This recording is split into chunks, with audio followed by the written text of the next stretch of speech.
They actually began laughing, and I was like, wait, what? I'm here to sell my art. I'm here to like make money at this show. I can't take all these pieces home with me. I don't even have a home to go to. Like, what? I'm getting rid of all this art is what I was thinking and telling myself. As an artist, all you're doing in the studio is opening up your vulnerable self. And that self is not infused with this ego that says, I've got this, I can do this, I believe in myself. I have time. I have so much time. I have like all of us, anyone listening, you do what you can and do what feels most congruent and most aligned now. And if that means that you're painting a lot of like 5-inch pieces, that's actually maybe smart because the market is changing. You might have an easier time selling smaller work right now. So if you're leaning into something, just be there and be content with that for sure.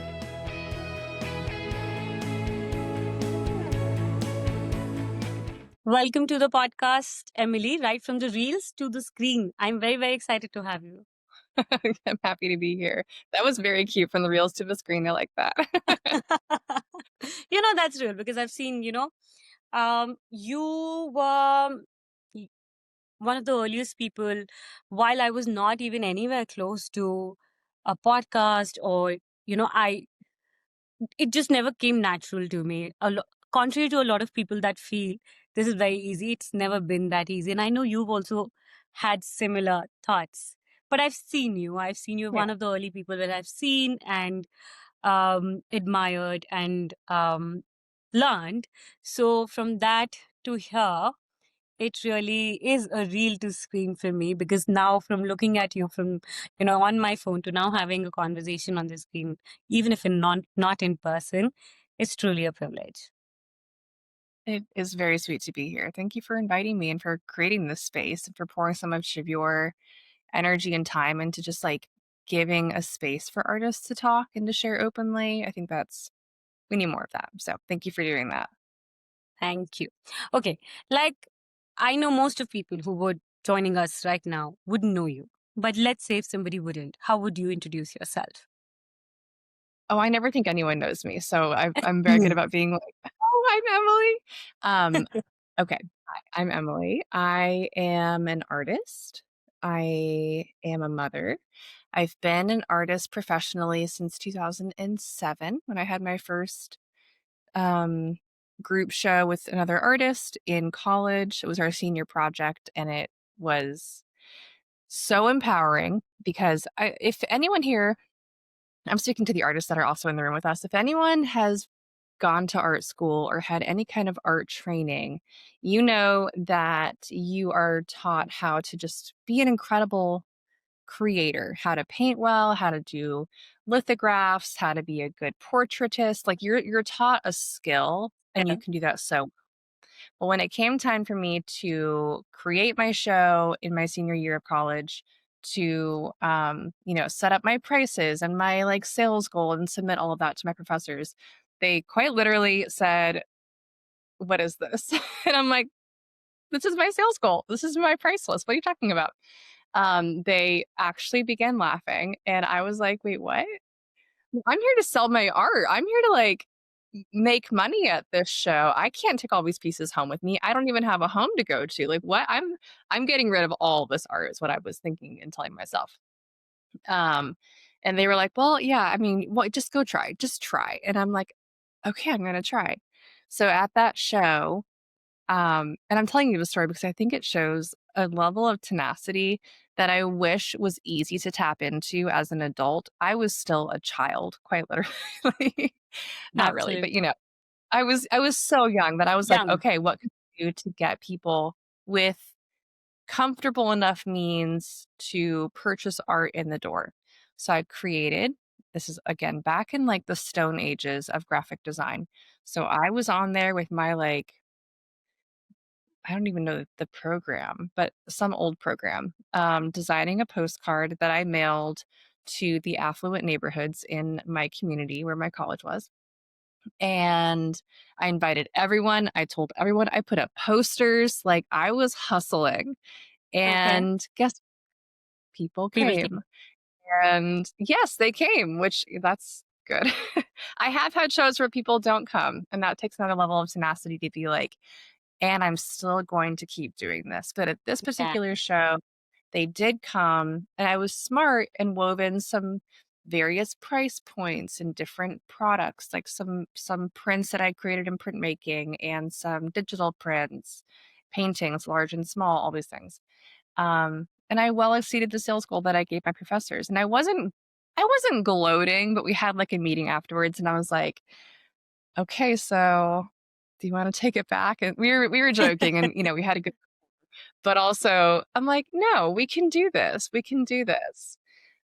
Which is also I think my first time convincing myself that my art was worth taking a bit of a risk on. And again, I'm Yeah. young, Yeah. naive, and I'm anxious, but um, there was that push and pull of I have to be the one that believes in myself, even if I work with the gallery, even if I get signed by an incredible like licensing deal, even if I partner with a huge brand, which all those things have happened in my career.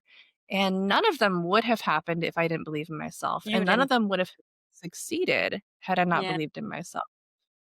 And that's, I think, not to be overlooked because it's one thing to say that, and especially if anyone has, like, children, you say that to your kids and you just kind of like, "Yeah, believe in yourself. You got this. You got this." But the reason that I think it's extremely valuable for artists to settle into this is because as an artist, all you're doing in the studio is opening up your vulnerable self. Yeah. And that self is not infused with this ego that says, "I've got this, I can do this, I believe in myself." Hmm. That's like, "I'm gonna try something new." And is it working? I don't think it's working. "Oh my god, this looks terrible. Oh, okay. Oh, no, wait, hold on, we're coming back." And you go through all of this journey of This is vulnerability and emotion. Yeah. yeah, and it And we take so many tender. decisions in like while you're making work. It makes you so much more confident. Yeah. So going through that process of knowing that your work is meaningful first and foremost to you, um, whenever I like strip back a lot of the like I've built a lot of things around my art and it becomes a little bit easier to step into like into the studio and create the collection and do the thing and meet the collectors and all these things. But when I strip it back, even if there were no eyes on my work, would I still think that it's meaningful? Would I still think that it's beautiful just because of what it gave me? And so this past year, I spent a lot of time creating art that no one has seen, and they might not ever see. I don't know. Maybe they will. But Yeah. at the moment, they'll see it. And I didn't create it for that purpose. Created it because I needed the very tangible reminder that this beautiful, vulnerable work is meaningful in and of itself, Yeah. regardless if it sees it or Hmm. validates it or praises it. That's not the value. The value happens With it. privately to me, with Yeah. me. Yeah. So No, that I completely relate to this. I think, you know, um, this is something that comes up a lot on the podcast. But it's also a part of who I am now, and it's changed me. When I lost my mom a couple of years ago, um, after her passing, and my trajectory was just before COVID. I was having a lot of sales. My work was getting a lot more attention than I'd ever seen, and I was able to sell out collections. And somebody like me who you know um, it felt very unreal because when you're not at place, people you've not met, countries you've never been to, those people are looking at your work, supporting you, wanting that. And somebody who'd always, I wasn't somebody who was looking out for, oh, I'm going to be the best artist. I was like, you know what? I really, can I make a living out of this? Can this really pay me? right, Do people really like, is my work something that, or if somebody would pay, because I had grown up with this idea that people would tell me, oh, like, you know what, the you scam people. Oh, who pays for their paintings? Who does that? And and for me, that's that wild. felt like, oh, and I'm telling you, in the first couple of trial, it felt like I wasn't doing right because it felt like, oh my God, why would people pay me because I am cutting papers from magazine and making something? or just painting or doing something. And then it felt very close to me, and I felt like, and the kind of appreciation, and even within my own thoughts, because when I started to learn, okay, that's not true, and all of those things. But when my mom passed away, I had, and I'd moved back home. It was COVID second wave, a couple of years before that, everything, all of this was happening. And you feel like with every year, you start to build momentum, and, you're feeling that you're reaching a peak, and you'll only go upward, and everything came down. I lost my momentum because I was moving and I'd come here. And then suddenly I lost my mom to COVID. And Oh, I'm so I couldn't. I don't know what. I mean, I just couldn't process mm, that I for a couple of months I couldn't go to the studio.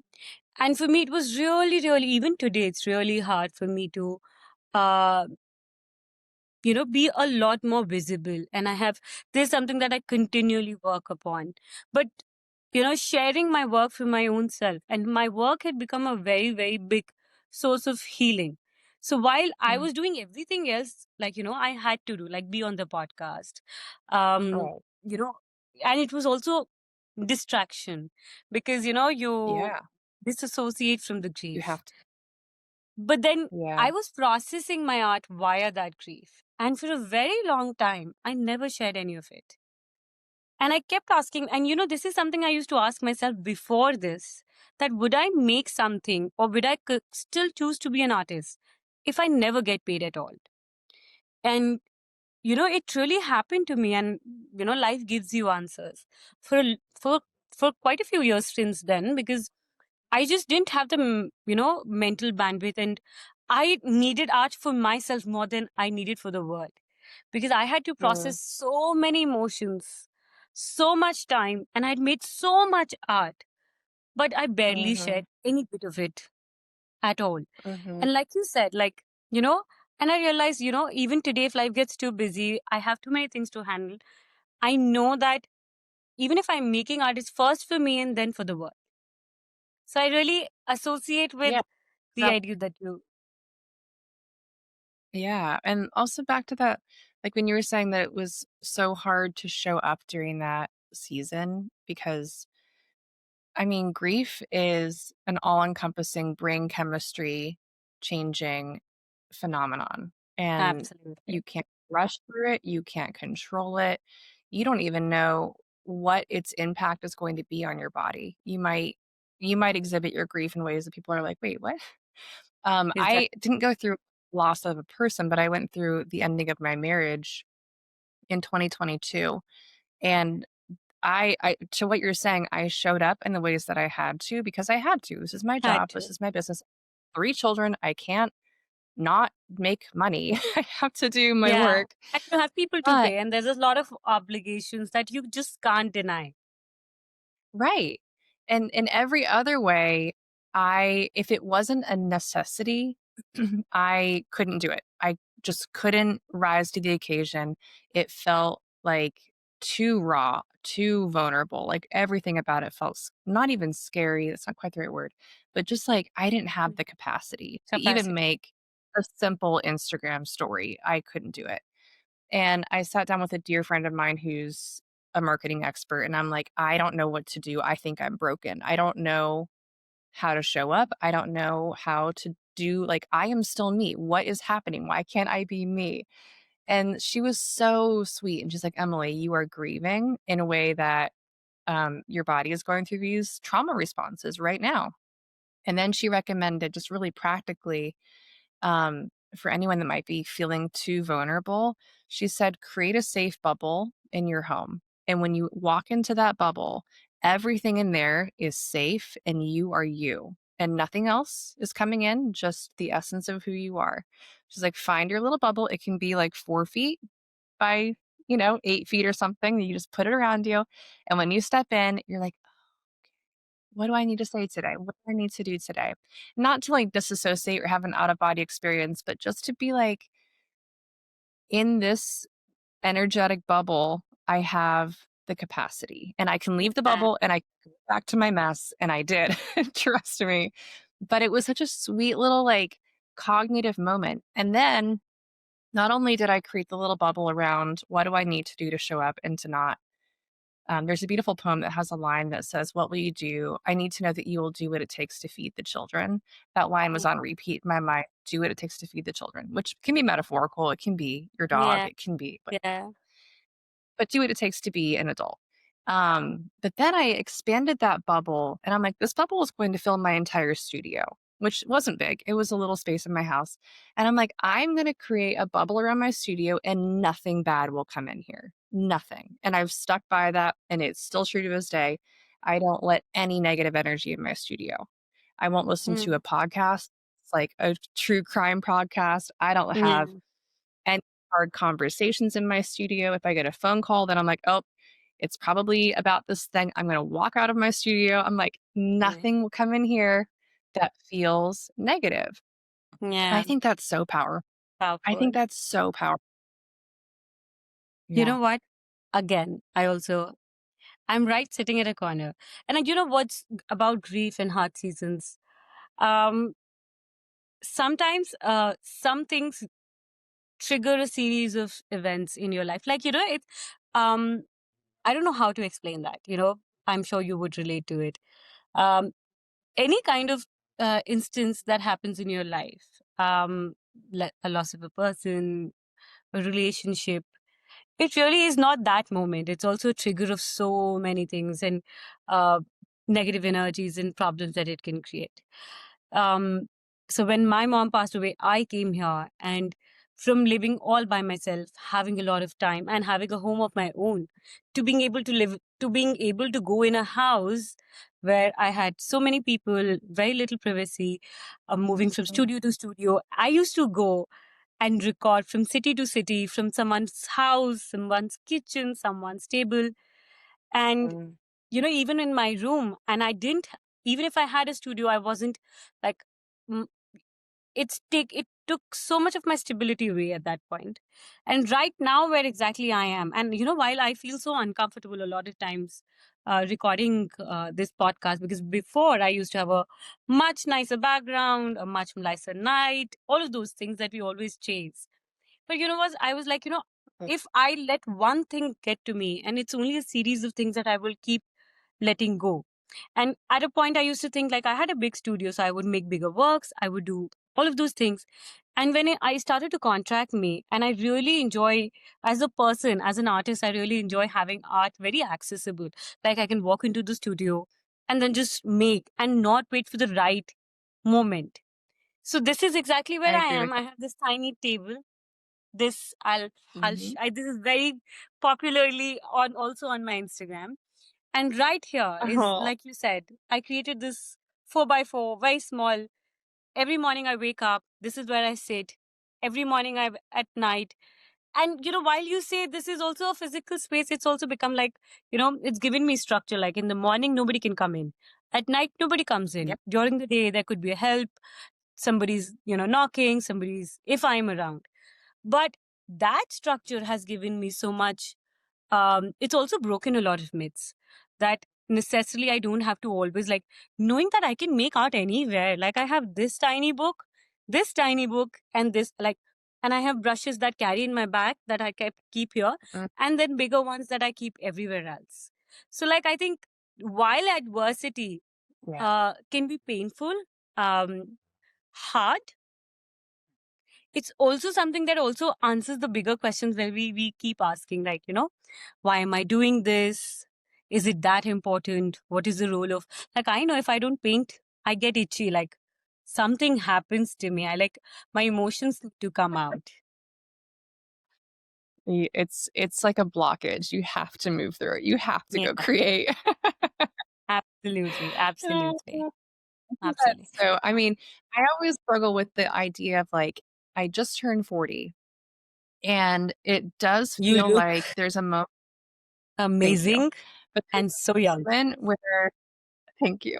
I feel young. This is not kinda what I'm like, I think we've been sold a little bit of a lie that you have essentially 15 vibrant and Yeah. capable years, and I'm like, "Oh my I don't what I'm trying to say is I've always imagined there's this large scale body of work living inside of my body, and there's Mm, to do that, I need the bigger studio, I need the bigger place, I need the bigger thing. That's not where I am right now. We're in my studio right now, and it's not big, and it works, and I paint outside when I need to, and it works. Um, but I'm like, I'm not dying at 41. I don't think yeah, unless something crazy. But, like, I have 30 more years to create the work that I'm like, "I need to do this, I need to do this." Why do I think my capacity is going to go I mean, of course, like, aging might happen, and that is what it is, but I look at Monet's paintings that he created in his 80s, and they fill the matter. entirety of your visual landscape. You can't even see where he didn't paint. That level of creative execution in later life, like, I am leaning into that. I am Yeah, heading towards that. That's what I wanna do in my 80s for sure. I'm like, "That's so incredible." good. So, I think it's so life-giving to be like, "This is what I have capacity for right now, and I have time. I have so much time. I have" Yeah, like, all of us, anyone listening, you do what you can and do what feels most congruent and most aligned now. And if that means that you're painting a lot of like 5-inch pieces, that's that's completely okay. okay. That's Yeah, actually maybe smart because the market is changing and um you might have an easier time selling smaller work right now. And that's mhm, also completely okay. Things are cyclical. Trends yeah, change, patterns change. So if you're leaning into something, just be there and be content with that for sure, I love that if advice. it's working. And also, I think a lot of times it's also I think with Instagram and being online, there's a lot of advantages.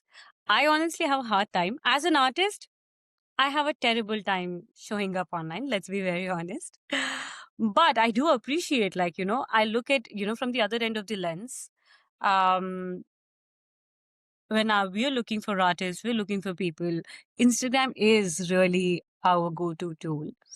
But then also, like, Mhm. I think as artists, while we learn a lot, and businesses gain a lot out of it. But as artists, I think there's so much of self comparison, a lot of baggage that we feel because we feel like, oh, I'm not relevant because maybe I don't have a bigger studio. I'm not relevant Yeah. maybe because I don't have a bigger gallery. I'm not relevant because maybe, and I'm not saying this for anyone else. These are just thoughts that have come to me Yeah. time and again. Like, I'm not relevant because I don't have thousands of followers. But, you know, I've also made up my mind that this is a choice I've made continually. Like, Mm, Instagram has added this really extra layer to the whole ecosystem. And it's an opt in and opt out. We continually have to decide and know that it's not a comparison. Like, you know, my goal as an artist can be very different versus who I am on Instagram, how it does can be very different. And it's a choice I mhm, have to make. But also knowing that the parameters that my success does not depend on being successful or looking at other people online. That's something that we have to continually tell ourselves. mhm. Oh, I mean, the algorithm is such a player in all of this also, and it can feel so tempting to like look around to see what's trending, to see what the algorithm is making go viral for whatever silly reason that it is doing that. Um but I just really feel like what the algorithm wants is for everyone to become the same. But what Yeah. humans want is for Is everyone to feel self-identified and yeah. self-actualized, which are all going to look different. And it's such a weird place to be putting your creative work because you'll notice that some things, even amongst like the things that you post, some things do better on the algorithm and other things. And it's because the algorithm's looking for these triggers of like, do you check these 10 boxes? Cool. Then we'll promote you in some certain way. But that's creating like a network of similarities. And I don't think humans find that very exciting. Yeah. After you see 10 reels that feel similar by different creators, you're like, give me something different, which hopefully the algorithm will learn and maybe bring more nuance into the scene. Yeah. That would be wonderful. Very nice. But until then, it just kind of keep that at the back of your mind and back to that, like, create what you need to create, be present with where you are in your journey.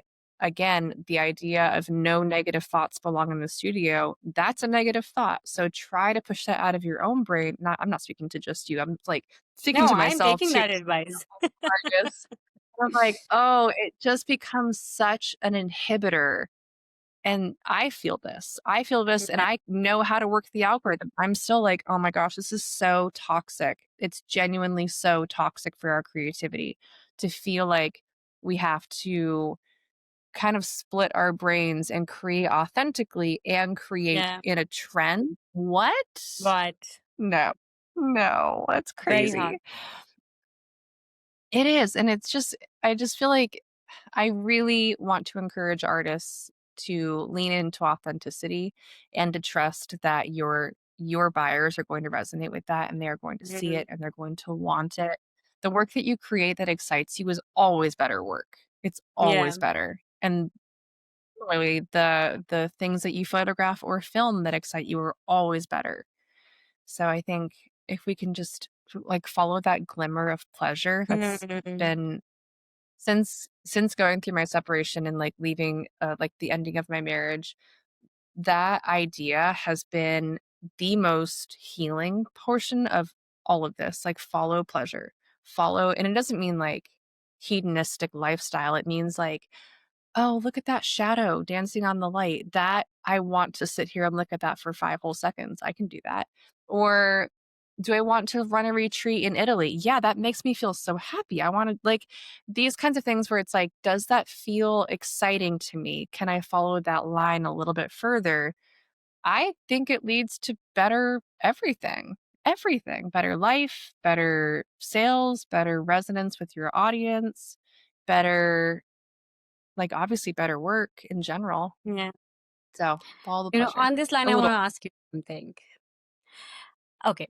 You don't Mhm. only paint, like, you're not an artist. And as we all know, being an artist, even in today's time, it's a it's a lot of work. Like, not only creating the work, but there are so many layers that are Yeah. already added to the work. There's promotion, marketing, reach out, um, edit, and then even the creative part. I think there's so much more depth that um, we all need in our own creative journeys, specifically, like you said, as we grow more into it, the more years we go into it. Like, I've also felt this difference Mhm. 10 years ago to now, how I look at my work, what I feel about it, how authentic I am to it.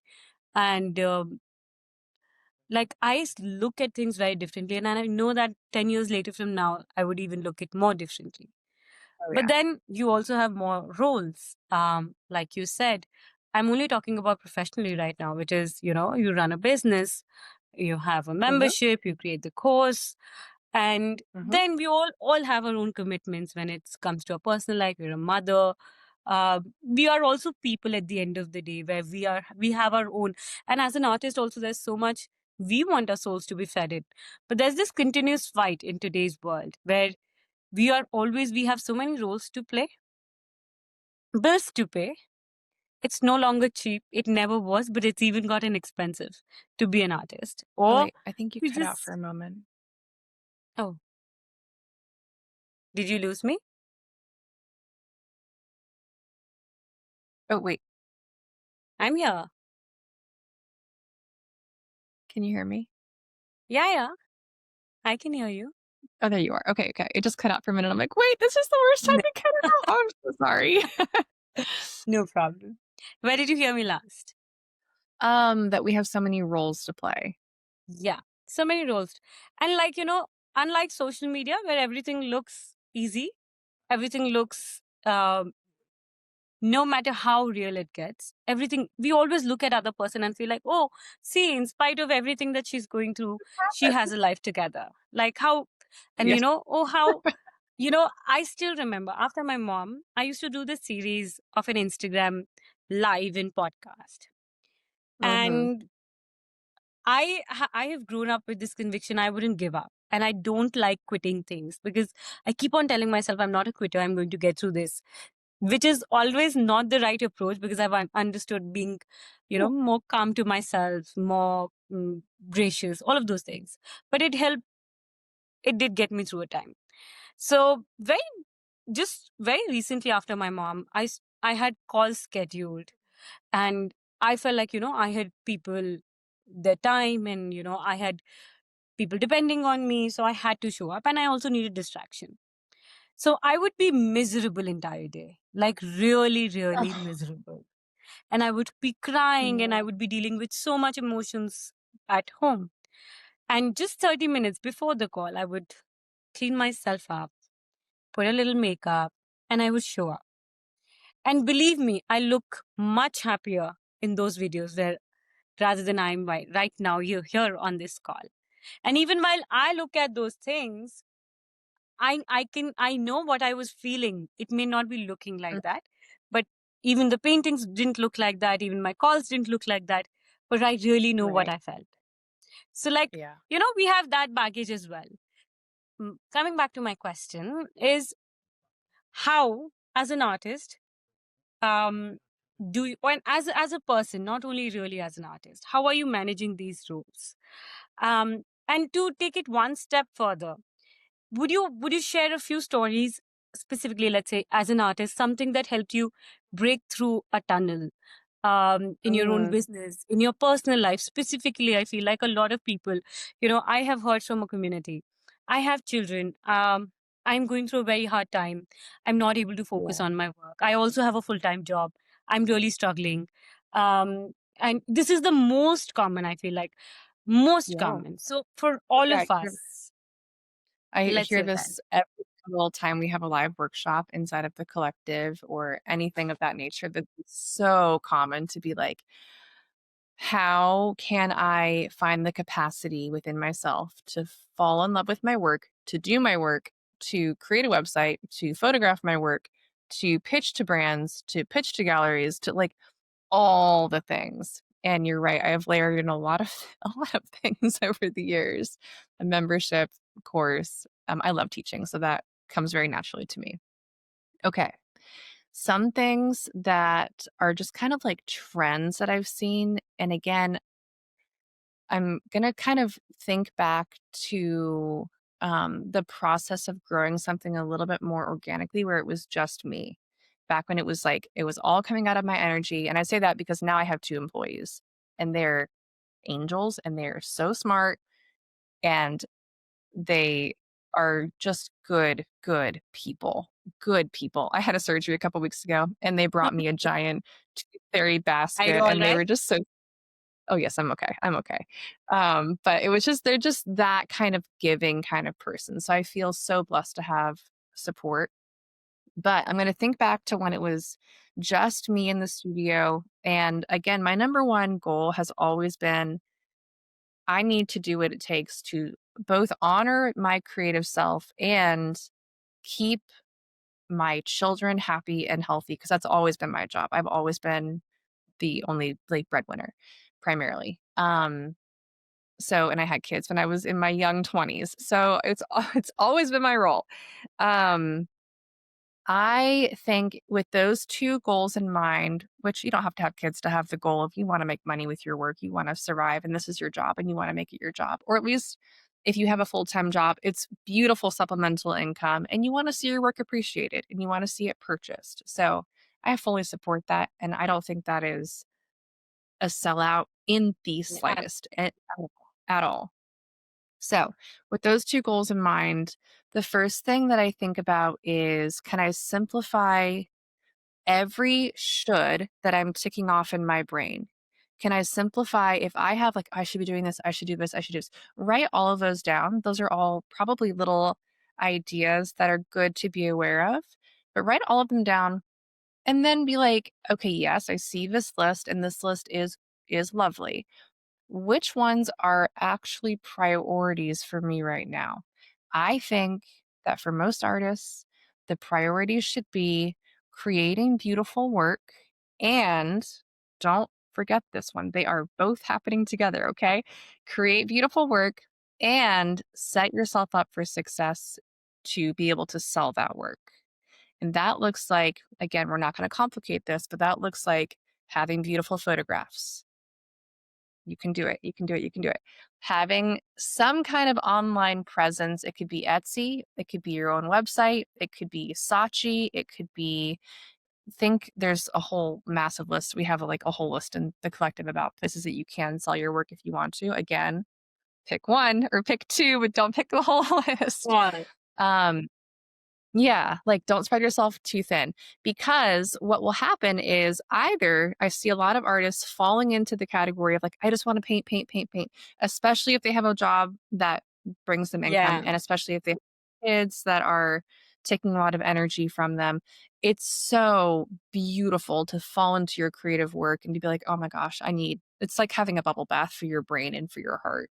It's just like, oh, I needed that. The business side isn't going to give you that limerence. It's not gonna give you Yeah. that, Glimmer. that those right, it's not gonna give you that spike of like, "Oh, that felt good." But we're gonna tell ourselves it's still necessary, and we're gonna find the pleasure within that. So for me, I think taking a beautiful photograph, oh my gosh, it is You the love that. most gratifying thing. It is when I look at my camera and I'm like, it's perfect. Like that to me, I've not tricked myself because I think it is actually true. It makes Yeah. me so happy. But I've told myself often enough that I need to get my fix in this area too. When I create a website and I scroll through it and I'm like, oh, it's so beautiful. That find those little glimmers. Again, we're going for the pleasure. Find as much pleasure as you can in the business side of things. I've worked on this for so many years that now the only thing that isn't pleasurable is maybe like I have to keep up with my bookkeeping. That's just Yeah. boring. That's Yeah. just boring. I can't trick Really. myself. I can't gaslight myself into that one. That's just boring. But Find that's someone kind of who finds all. that pleasurable. This is the thing is I have someone that does my bookkeeping for me, but there are things that she has to get my like, what is this? What is this? And it's only Yeah. like 5 things a month. It's not even that much, but I'm like, oh my God, My so gosh. boring. So the key those two things happening simultaneously, both the creative side and the business side. The other switch to this is sometimes I see artists focusing just on their business and they're building the website and they're making it this huge deal in their brains and they're spending like 100 hours on it. And I'm like, have you gotten to paint? Have you gotten to go into your studio and make some mugs? Like, have you like don't make it this hard. Make it easy. Go on Yeah. Squarespace. It's so simple. Go on Etsy. It's so simple. Like don't make the business too big of a deal. I say that so Yeah. often in the collective because I want creatives make these things into mountains. And I'm like, that is Yeah. a bump. That is a speed bump. You're going to go over that speed bump and you're going to keep practicing. And we're going to be going over a million speed bumps in our careers. We're going to be practicing photography thousands of times. Don't make Yeah. this one photograph a mountain. Don't make this one listing on your website a mountain. It's one of thousands. It's just keep practicing. I talk about like the idea of 1% better every day. You just show up and you're You not get going to it. be that different than you were just a tiny Yeah. bit better. Like just you practiced. Now you're a tiny bit better at this.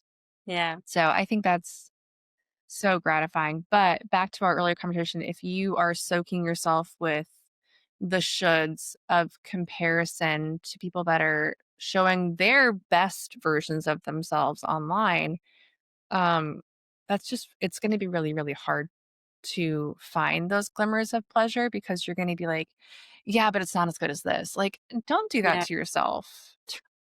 Honestly, I shouldn't be saying this because I want you to follow me, but like, unfollow Chris Every if you oh, need I've to. been Like, on it. unfollow and turn off. Yeah, like if you need to, if you're in such a rut because you keep piling dirt on yourself by saying, I'm not as good as them, I'm not as good as them, Yeah. unfollow all of them. Maybe even I don't need. I just do what you need to do to take care of yourself because your willingness and excitement. to show up is that valuable.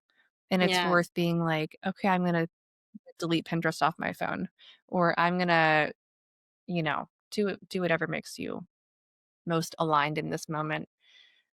I will say I have also, because the Instagram algorithm is what it is, I have been spending a lot more time on TikTok, and it's Okay. been really fun for me because I'm not good at it. It's so different than Instagram, and I have so few followers that I Hmm. get to be an amateur. I get to be Anyway, someone yeah. that's like, I don't know what I'm doing here, and I'm doing it so badly, and it's just kind of refreshing to get that perspective going back to, like, I don't know how to do this, because when you practice something, you become good at it and you also become bored with it Yeah. unless you're And challenging also there's a yourself. baggage. Like, you feel like, oh, Mhm. like, you don't want to mess things up, and you take things too seriously because you feel like you have more on at stake than you ever had. Yes. Right, right, because your track record of practice and, like, those bumps that we talked about, you've done so many of them that now you've locked yourself into a pattern that's worked, hopefully, but also, like, that's boring. I wanna Yeah. change things up and, like, Yeah. feel a little bit of freedom. So, yeah, that's been Yeah. fun and silly. What about mental bandwidth? Like, a lot of us struggle with Mm, uh specifically I'm asking you, having I don't have children, but I have niece and nephew and love them to the core. They spend a lot of time around me. They've been around with I've been at home today and they've been here all with me 24/7. And I love days like that because I feel like they're around, and I love their energy because mm, again, it's a constant reminder to have fun, enjoy. But it's also a lot of mhm, mental space that they take. And knowing that you also have business commitments, you have work commitments. And then, today, I'll be very honest. I had thought I would get through my calls, have the children in the house.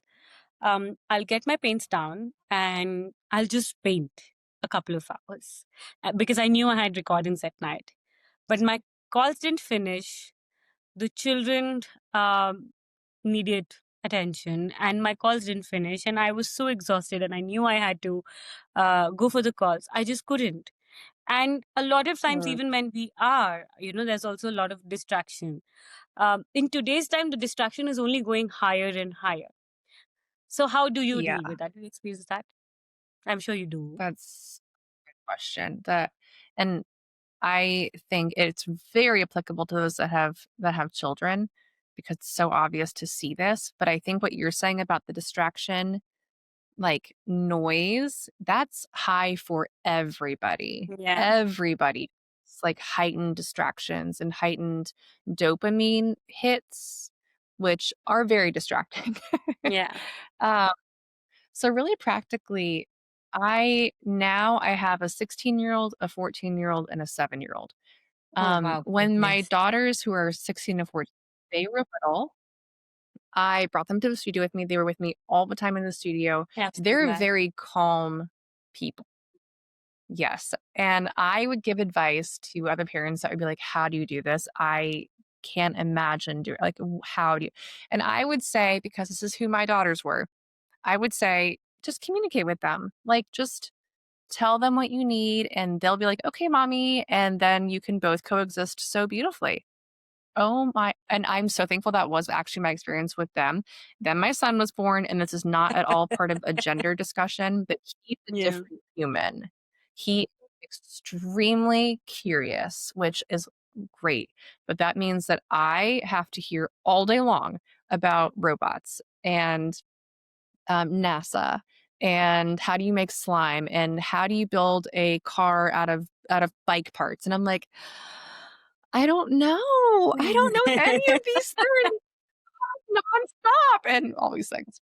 I will say for anyone that has young kids that's in more of that phase of like they will actually drain you of energy, that does shift as they grow. So there is an end in sight. Not that we want any phase to be over because that's whatever. But as they grow, they do need you less and less and less, which means your energy is now more and more your More and own. more. And now yeah, well, now with my teens, like they need me, of course, but they're also very self-sufficient and energetically self-sufficient. So it does get better. But then your little ones are now older, which is kind of sad, but that's okay. Um, really practically, when they're small, my biggest tip that I stand by with all the perspective that I have now is not just to communicate, although that is helpful. My biggest tip is don't resist their presence because when you resist their presence, they begin to resist whatever you're trying to do. Hmm. Um, so I would tell myself, like, don't resist his presence. If I do, he'll resist my productivity. And that's absolutely true. So even now, when he's here with me, he's at school right now, but when he's here with me, he would just be near me. And I Yeah. wouldn't be telling him, go out of the room, be quiet, Yeah. go away, like you, because then he fights harder to be with me and to Yeah. like get his, what he wants or what he needs, because all needs for all humans of all ages, all behaviors are the results of needs that are either met or unmet. And that is very obvious in children. If they have unmet needs, their behavior is going to react to that Yeah. in whatever scale the need is happening. So I learned that. And so when I'm painting, he's with me and we paint together and we have boundaries and I'll be like, okay, now you're done on this piece. I'm going to keep working on it. You begin this new piece and we'll just kind of like coexist in the studio that way. Um, but then also genuinely, I am not a screen mom at all. But every now and then I'll be like, you know what? 1 hour of Snoopy. And then I'll use my time so wisely. And I'm like Yeah. 1 hour of like, I'll prep myself for whatever that 1 hour is meant to do. I'll prep myself. I'll start the TV. He'll watch 1 hour and then I get to focus for 1 hour. And that happens. And that's okay. That's totally Yeah. okay.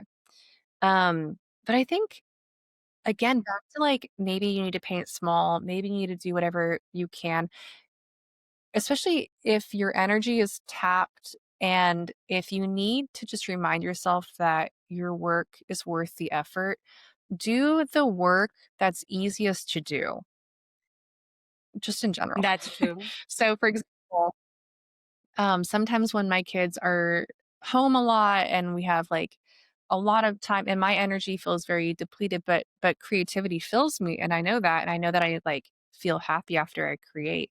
I'll just sit on the living room floor and I'll work on a piece like I did this piece on the living room floor. It's Oh, small. I could just easily like sit there and just play with it. For those listening, it's like 6 by 12 inches. It's like a smaller floral piece. And my kids were on the couch just chatting away and being silly, and, like, we could all do that, and I could kind mm, of, like, multitask in a way. Parents are very yeah. good at multitasking, so Yeah, there's that. absolutely. That's true. That's very true. And I think it is Mm, also kind of a rhythm. And I think I've personally experienced that, um, we make it harder for ourselves. I've experienced this personally where I do not put that pressure, and that pressure, of course, always comes externally. Um, Maybe I'm growing older and I feel like, oh, the fear I don't have enough time. Or when I look somebody else or I go online and like I see someone else's pretty pictures and I'm like, oh, I didn't. And I think in that sense of it, we get yeah. so overwhelmed with things we're not doing versus in a season which feels very witty and hard or whatever we can make of. Just knowing that Mhm. I can show up for my art and make for myself. That also feels like a privilege. Like, while you're struggling to even make time, and if you've got that, we happily take it. Yeah, absolutely. Yeah, I feel like this is one I think one of the little tricks that I find to be really helpful is when my energy feels like it's going into places that I'm like, "Oh my gosh, I'm not doing anything substantial. I'm not doing anything that's worth, like, celebrating." I do believe that one of my little tricks is to take photos of whatever's happening, even if it's mid-process and everything is a little bit messy and chaotic. For some reason in my brain, when I see a photograph of what's happening, it's romanticized in a Yeah. way that, like, just seeing it isn't. Mm. So I take a lot of photographs mid-process of my studio, of things just, like, as they are. I'm not gonna, like, stage or Setting up. perfect something, I'll just be like, "Oh, this is what's happening." And then when I see through the lens, it's like, "Oh, it's so beautiful. Yeah. That's so beautiful." So Yeah. maybe lean into that a little bit, and that also help you see that, um, even if you don't have, like, that giant gallery ready quality of work in this moment, the beauty in the everyday little minute moments is still present and Yeah. worth so all you seeing, and secondly, maybe you can share that and like that's worth people seeing also. So there's something I think celebratory about that Yeah. process for me. I love that. One last question before I let you go. This is extended beyond our expectation, but I want to take the advantage of the last question. And this is something, of course, Yeah. I didn't think this conversation would go in this direction, but like I said, I wanted it to be as free and original as it could be. One thing I still want to ask, because this is something I'm sure a lot of people um, ask, and I'm going to still relate to the point that we are. I think for a lot of creative people, marketing has been a bottleneck. It's been something that they have to train themselves in. For most, let's not Mhm. for all, but for most. And I think even in that case, I think there are two. It's a lot of people who can be more extroverts or can talk about or market. A lot of people still feel stuck when it comes to their own work. That's very common, right? Yes. Now, with you, I think you have this really wonderful energy where you are also very wonderful at marketing. You've all these years grown very beautifully, done so many different things.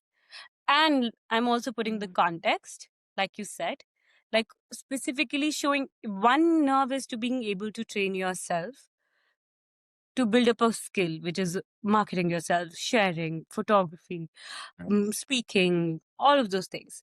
But then, I didn't come from it, but then I also acquired and learned it. But then what hit the wall for me was, while you're going through a really hard season, like you said, and I was like, while you have the wind, like you have fire burning, it gets really hard for people to show up and to continue to show up and to also say, like, this is life gets hard, things happen, we mature, you have children, some child, you Mhm. know you will have children who have fallen sick, you may have complicated relationships. We all, like, I've come to the fact that as we grow older, life happens, it never stops, it continues to keep happening. So how artists can find themselves feel safe and confident while navigating specifically this Instagram where trends and, like, beautiful content and like Mhm. oversharing and all of those things. How have you navigated specifically? I'm sure you would have had your own journey from starting 10-15 years Yeah, ago to now, and how you've evolved in different seasons and how you've marketed your work. good questions. Um, the nice thing about having been sharing my work and marketing my work for a long time online, like 14 years, I think, online, is I've gotten to see a lot of patterns. And the Yeah. pattern that has always been true, especially true now, is the algorithm, whatever, we can kind of call it what it is. It just wants to see that you are showing up in a way that is a pattern for you. So, one thing that I recommend for a lot of artists is it can be really tempting to want to find trends and trending audios and copy and do the things and like whatever. That to me feels like a hamster quite literally spinning on a hamster wheel.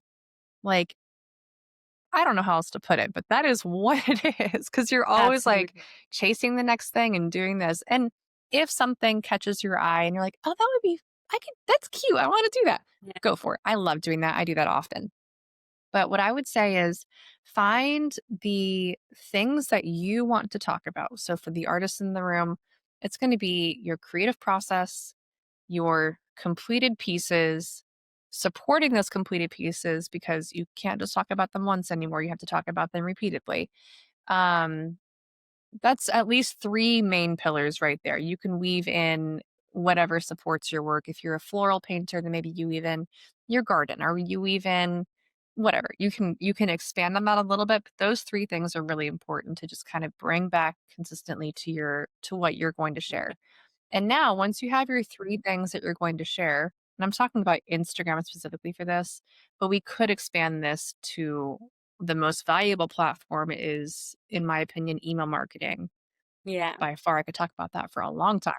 But that's if you're gonna spend your very limited energy in one place, I would lightly touch Instagram and I would heavily pour my efforts into email. And they can have some crossover. You can pull your Yeah. Instagram people into your email. You can use Email. Pinterest to get people into your email, you know. Yeah, but if you're gonna, if you have 10 followers on Instagram versus 10 email subscribers, these 10 It's sort followers are feathers in the wind. The 10 Yeah, the 10 email subscribers are 10 qualified buyers that are like, tell me more, tell me when to buy, tell me how to buy. They are like lining up checkbooks out, to use like an old yeah. metaphor. But the Instagram followers, you may or never see them. They may or may not ever see you. They're like, oh hey, what you doing? They're so just because of the nature of the algorithm and of the platforms that we're talking in. So pour yourself a new email. But for Instagram, once you figured out your 3 main like topics that you're like really going to hone in on, and you can expand, as I said, you can have 5, you can have 6 maybe, but for sure those 2 or More 3. concentrated. Yeah. Yeah, like know what you're saying in this space. But from there, just get really clear on how you wanna talk, how you want to show up. And again, like back to that bubble metaphor of like, in this space, I am safe. You can apply that to the digital space also. In this kind of content, I feel really safe. So for me, if I were like back in 2022 when I was very, very traumatized and had a really hard time showing up online, I could post photos because that felt very safe. And I could do what else would I think I was doing some, like, video reels that didn't include me talking.